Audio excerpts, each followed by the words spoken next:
This came out literally, I think, 18 days before Private Ryan came out. Mm, Because I think Private Ryan was July 23rd and this was July 4th or 5th, something like that. yeah. Um,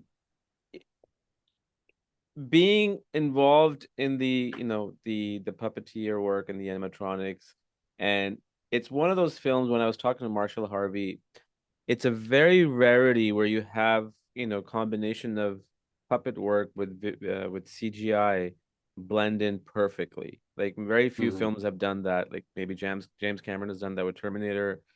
Spielberg has done with Jurassic Park.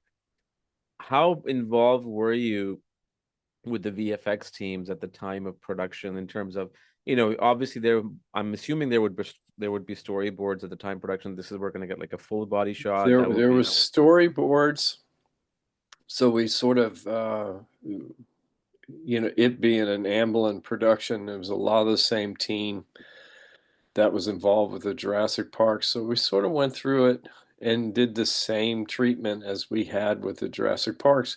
We went through, figured out what we could do, what sorry, that's what okay. definitely had to be CGI. And I remember meeting with all of the ILM team on that movie at the same time.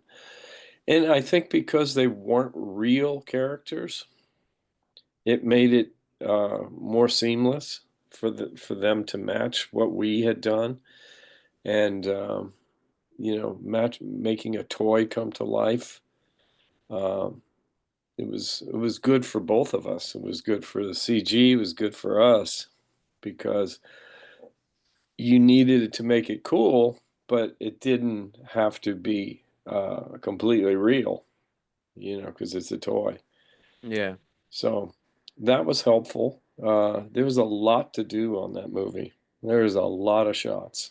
It was, and we were involved with a whole boatload of them. I remember working pretty hard on that movie. It went on for a while, but it was a fun. Joe Dante was great.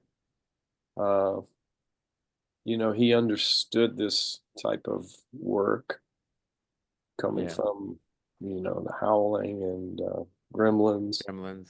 Yeah. Yeah. Yeah. So he was well versed in the.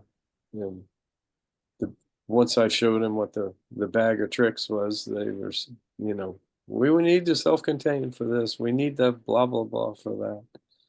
So it was good. It was a fun Was experience.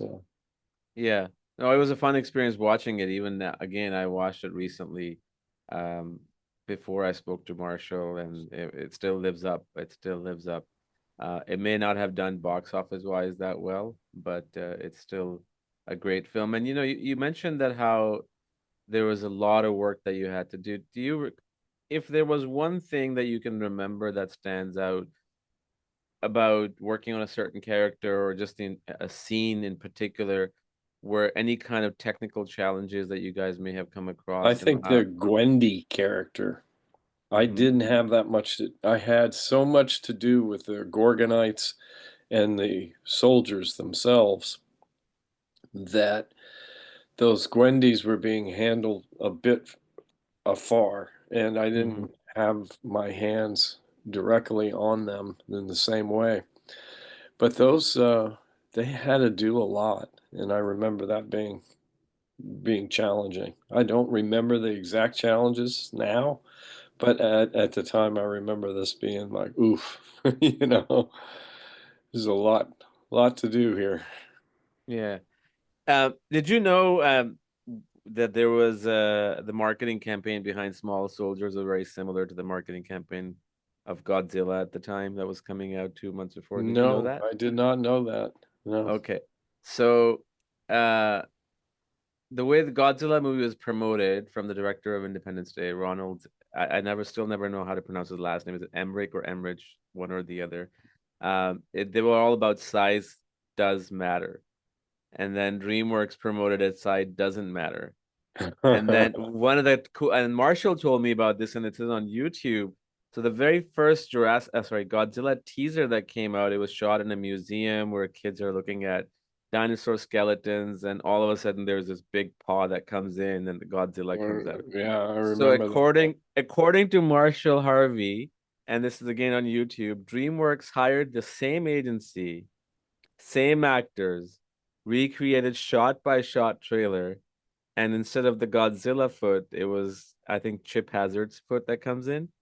But when they showed it to Spielberg, I think he said it's not a good idea. We're gonna get sued. So they never released it because Sony was gonna end up suing them. But I think that was pretty brilliant for them to do that. Oh, that's funny. That's funny. Yeah, I mean, I kind of remember this now that you mention it, the uh the ad campaign, but I sort of forget about that sort of a thing Yeah, it's not your job. Once the yeah, movie's done, you're out. That's it. yeah, once the movie's You're done, the promotional campaigns or what they are.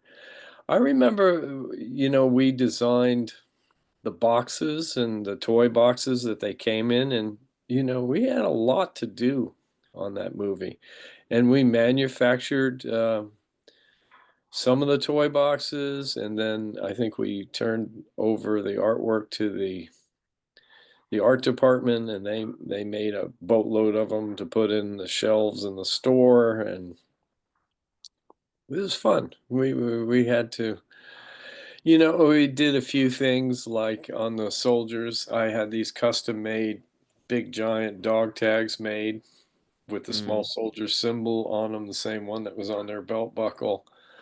But I went and had those made in homage to the old GI Joe dog tags that were oversized. I don't know if nice. anybody notices that kind of thing in the movie, but yeah. Anyway, it's I'm there. sh I'm sure people did. I didn't grow up with G.I. Joe, so I probably didn't see that, but I'm sure people did. And I think that's what they talked about when the movie came out. Like it was like sort of like the G.I. Joe action figures. Obviously, you would see them on TV at the time, the ads that would come in because it was a big deal in the 90s, early to mid 90s, G.I. Joes. Yeah.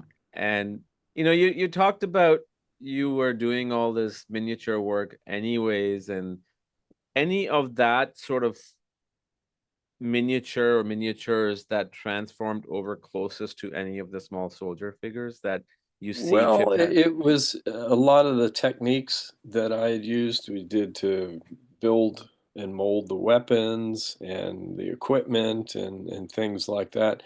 So there were similarities, and the whole time I was trying to pay homage to, like you said, the GI Joe, but not make it look. They didn't look anything like the GI Joes, so we weren't worried about that. But I don't know. I thought it was fun to put some of that into them. So if people, the way the weapons were put in the box with them, and different things like that. Uh, it was fun stuff.